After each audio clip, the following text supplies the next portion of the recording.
नमस्कार मित्रांनो, नशीब आणि सिरियलमध्ये काय घडले आपण ते बघणार आहोत। गिरिजा आणि मोनू त्याच्या बाबाला शोधण्यासाठी घराच्या बाहेर निघतात, पण ते सापडत नाही। शेवटी मोनूला एका ठिकाणी दिसतात।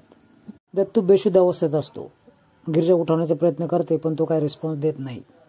बरेच लोक जमतात, पण त्याच्यापैकी कुणीच मदत करत नाही। बेवडा आहे हा, चला निघून इथून। सगळेजण तिथून निघून जातात। रक्ताची उलटी झाली असं ती सांगते, पण कुणीच ऐकत नाही।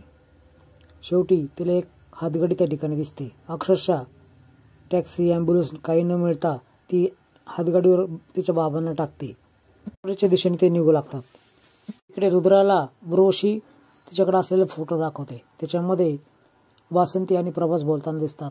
त्यांनीच पळायला मदत केली आणि त्यांनीच पत्ता सांगितला असं ती बोलते। आई संदर्भात पुन्हा गैरसमज उर्वशी निर्माण करते। वासंती त्या ठिकाणी येते। रुद्रा तिला जाब विचारतो, तुम्हाला सगळं माहित असताना तुम्ही आम्हाला का नाही सांगितलं? तुम्हाला आमच्या मनातली तळमळ दिसली नाही का? ती रुद्राला खरे काही सांगणार तेवढ्यात तिला नागेशचे शब्द आठवतात आणि काही सांगण्याचा प्रयत्न केला तर आम्ही रुद्राला देखील संपवण्याचा प्रयत्न करू, त्यामुळे ती शांत बसते। प्रभास पळून जाताना दमलेला असतो आणि त्याच वेळेस नागेश्वर पाठीमागून काठी मारतो आणि प्रभास खाली पडतो। नागेश्वर पटकन त्याची गचंडी पकडतो आणि त्या मुलीचा पत्ता सांग जी वारसदार आहे।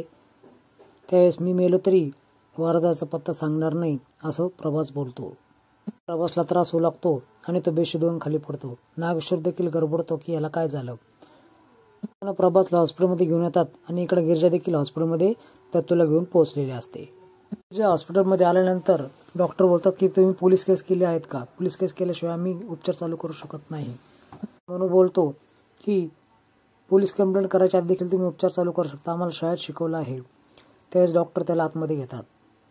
इकडे प्रभासचे हार्टबीट खूप कमी झालेले असतात। हार्ट ट्रान्सप्लांट करायचा सल्ला डॉक्टर देतात। असा एक व्यक्ती बघा जो हार्ट देऊ शकेल असं तो बोलतो। त्यावेळेस नागेश्वर बोलतो मी काही करा पण ह्याला जिवंत करा, ते तुम्हाला आडवं करेल। त्याला आणखीनच टेन्शन वाटतं, आता हार्ट डोनर कुठं बघायचा। तेच डॉक्टर इकडे दत्तूकडे येतात चेक करण्यासाठी आणि बोलतात की यांचं लिव्हर खूप खराब झालं आहे, लवकरात लवकर यांचं ऑपरेशन करावं लागेल, त्यासाठी 10 लाख रुपयांची रक्कम लागेल। तिच्याला आकडा ऐकून खूप मोठा धक्का बसतो। एवढी मोठी रक्कम कुठून आणायची ती विचार करू लागते। तिच्या रडकुंडी आलेली असते। ती सगुणा मावशीकडे जाते आणि झालेला सगळा प्रकार तिला सांगते। त्यावेळेस ऑपरेशन करायसाठी 10 लाख रुपयाची गरज आहे असं ती बोलते। त्यावेळेस श्रीमंत तिथेच असतो। मी लगेच चेकबुक घेऊन येतो असं सांगतो। त्यावेळेस सगुणा लगेच त्याच्यावर ओरडते, मी हिला 10 लाख काय 10 रुपये देखील देणार नाही, निघ इथून असं ती बोलते। वासंतीपाशी निरोप येतो की प्रभासला अटॅक आला आहे आणि त्यांना सिटी केअर हॉस्पिटलमध्ये ॲडमिट केलं आहे। त्यावेळेस सुभानराव ही बातमी घेऊन येतो आणि सर्वजण जायला निघतात। त्यावेळेस रुद्रा आईसाहेबांना अडवतो की नको, तिथं वाद नको, उर्वशी सगळं तुझ्यामुळे झालं आहे असं बोलते। त्यावेळेस देवी समोर ती प्रार्थना करते की प्रभासला काही होऊ नको देऊ। असेच नवीन अपडेट्स मिळण्यासाठी चॅनल सबस्क्राईब करा, बेल आयकॉन दाबा। व्हिडिओ पाहिल्याबद्दल